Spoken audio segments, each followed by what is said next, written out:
লাখ আপনি জুলুস বার করেন না কেন, লাখ লাখ আপনি ফাতিহা করেন না কেন, লাখ চাহরম করেন না কেন, লাখ চল্লিশা করেন না কেন, টোলাই টোলাই বড় বড় আলেমদেরকে ডেকে আপনি যতই জলসা করেন না কেন, ততক্ষণ পর্যন্ত আপনার কোনো ইবাদত কবুল হবে না যতক্ষণ পর্যন্ত আপনি 5 ওয়াক্তের নামাজ না পড়বেন। 5 ওয়াক্তের নামাজ না পড়বেন, কবরে আপনাকে জিজ্ঞাসা করা হবে না যে তুমি কয় রাত জীবনে শুনেছিলে। কবরে আপনাকে জিজ্ঞাসা করা হবে না তুমি জুলুস করেছিলে কিনা। কবরে আপনাকে জিজ্ঞাসা করা হবে না যে তুমি 40 চাহরম করেছিলে কিনা, তুমি ফাতিহা হালুয়া গাজার করেছিলে কিনা। জিজ্ঞাসা করা হবে না। আল্লাহর নবী আকায়ে তো জাহান সাল্লাল্লাহু তাআলা আলাইহি ওয়াসাল্লাম ইরশাদ করেন, ইন্না আউওয়ালা মা ইউহাসাবু বিহিল আবদু ইয়াউমাল কিয়ামাতি সালাতুহু। কাল কিয়ামতের ময়দানে হাসরের দিনে একজন ব্যক্তিকে সর্বপ্রথমে নামাজের হিসাব নেওয়া হবে। ওই ব্যক্তির জিন্দেগির মধ্যে যদি নামাজ আপনার সঠিক থাকে, নামাজ যদি আদায় করে থাকে, নামাজ যদি কায়েম করে থাকে, ওই ব্যক্তিকে আল্লাহ রাব্বুল আলামিন জান্নাতের মধ্যে দিবে। আর তার নামায়ে আমলের মধ্যে যদি নামাজের ঘাটতি হয়ে যায়, নামাজের কমি হয়ে যায়, ওই ব্যক্তি হারগিজ জান্নাতের মধ্যে পৌঁছাতে পারে না। কারণ আল্লাহ রাব্বুল আলামিন বলেন, ওয়া'মুর আহলাকা বিসসালাতি ওয়াসতাবির আলাইহা। এ আমার বান্দা বান্দীরা, তোমরা নিজে নামাজ আদায় করো এবং তোমার সন্তান সন্ততিদের নামাজ পড়ার আদেশ দাও, নামাজ পড়ার হুকুম দাও। এ বেরাদারান মিল্লাত ইসলামিয়া, আল্লাহর নবী আকায়ে তো জাহান সাল্লাল্লাহু তাআলা আলাইহি ওয়াসাল্লাম ইরশাদ করেন, হাদিসের মাফহুম এটা যে তোমাদের বাচ্চাদের বয়স যখন 7 বছর হয়ে যাবে, তোমার বাচ্চাদের বয়স যখন 7 বছর হয়ে যাবে, তখন তোমরা কি করো? তাদেরকে নামাজ পড়ার হুকুম দাও, নামাজ পড়ার আদেশ দাও। যখন তাদের বয়স 10 বছর হয়ে যাবে, তাদেরকে মেরে মেরে মসজিদে পাঠাও। পৃথিবীর বুকে 4 শ্রেণীর ব্যক্তির উপরে নামাজ ফরজ না। 4 শ্রেণীর ব্যক্তির উপরে নামাজ ফরজ না। প্রথম নাম্বার হলো, ওই ব্যক্তি যদি আকিল না হয়, অর্থাৎ বুদ্ধিওয়ালা না হয়, পাগলের উপরে নামাজ ফরজ না। আর ওই ব্যক্তি আকিল বালিগ যদি না হয়, তবুও তার উপরে নামাজ ফরজ না। এত আকিল যদি না হয়, অর্থাৎ পাগল যদি হয়, পাগলের উপরে নামাজ ফরজ না। 2 নাম্বার হলো, কোন ব্যক্তি যদি সাবালক না হয়, অর্থাৎ বালেগ হয়নি এখনো, চাহে পুরুষ হোক বা মহিলা, তার প্রতিও নামাজ ফরজ না।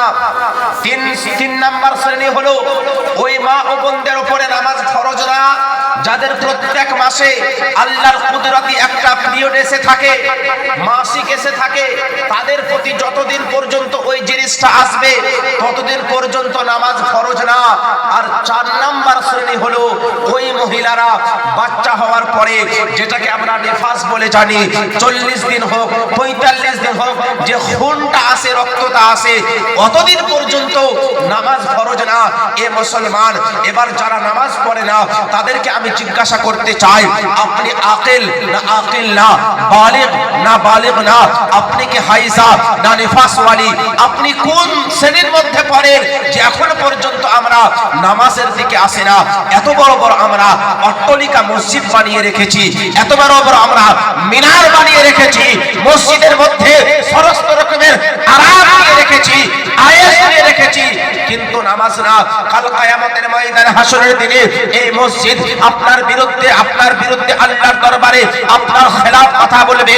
রব্বুল আলামিনকে বলবেন, রব্বুল আলামিন, এই ব্যক্তিকে তুমি জান্নাতের মধ্যে দিও না, কারণ এরা মসজিদ তো সাজিয়েছিল, এরা মসজিদ তো বানিয়েছিল, টাইলস তো লাগিয়েছিল, এসি তো লাগিয়েছিল, গেজার তো লাগিয়েছিল, কিন্তু আমার যেটা খোরাক, আমার যেটা খাবার, সেই জিনিসটা এরা আমার খাবার দেয়নি। আমার খাবার হলো নামাজ, তারা নামাজের দিকে আসেনি। তাদের অর্থ ছিল, টাকা ছিল, মসজিদ বানিয়েছিল, এসি লাগিয়েছিল, গেজার লাগিয়েছিল, কুলার লাগিয়েছিল, সমস্ত রকমের আরামের ব্যবস্থা করেছিল, কিন্তু আমার যেটা খাবার নামাজ, ওই নামাজ তারা পড়তে আসতো না। বয়স্কদের মুখে শুনতাম যে আগেকার মুসল্লি ছিল পাকা আর মসজিদ ছিল কাঁচা।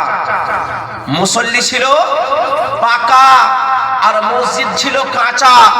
আর এখনকার মসজিদ পাকা আর মুসল্লি হলো কাঁচা, আছে না?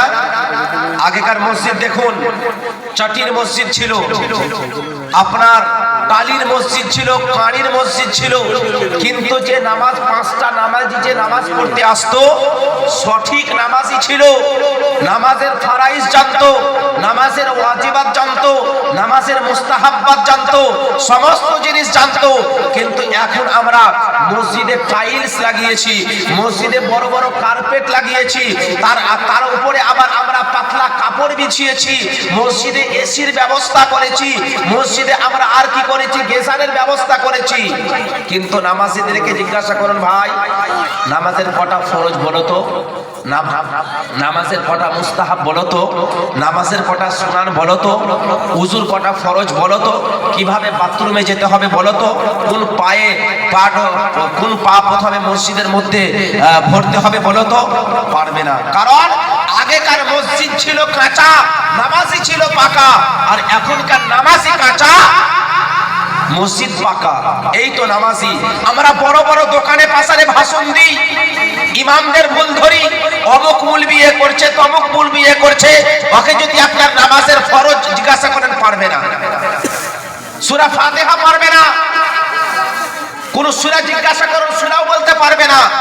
ও আপার বড় বড় নিজেকে খুব বড় নামাজি ভাববে, নিজেকে খুব বড় একদম নেতৃত্ব দেনেওয়ালা ভাববে। ব্রাদার, আমরা নামাজের দিকে আসি, কারণ আমরা নামাজ থেকে এত দূরে চলে গিয়েছি যে আল্লাহ রাব্বুল আলামিন আমাদের উপরে জালিম হুকুমত মুসাল্লাত করে দিয়েছে। আমরা নামাজ পড়ি, আল্লাহর কাছে দোয়া করি, ইনশাআল্লাহ আল্লাহ তাআলা আমাদেরকে ইহ জগতেও কামিয়াব করবে, পর জগতেও কামিয়াব করবে। ওইদিকে ওখানে নিয়ে যান তো, ওইদিকে বসান। হ্যাঁ হ্যাঁ হ্যাঁ, ঠিক আছে, হ্যাঁ ঠিক আছে, বসেন। তুয়ান সাহেব কিবলা উনি বসে আছেন, ইনশাআল্লাহ উনাকে দেওয়া হবে।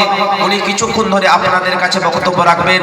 আসুন ওনার আসার আগে ওনার ইস্তেকবালের জন্য একবার জোরে সোরে নারা লাগা, নারায়ে তাকবীর, নারায়ে তাকবীর, নারায়ে রিসালাত, হযরতুল আল্লাহ মাওলানা জনাব রিজওয়ান সাহেব কিবলা, নারায়ে তাকবীর, নারায়ে রিসালাত।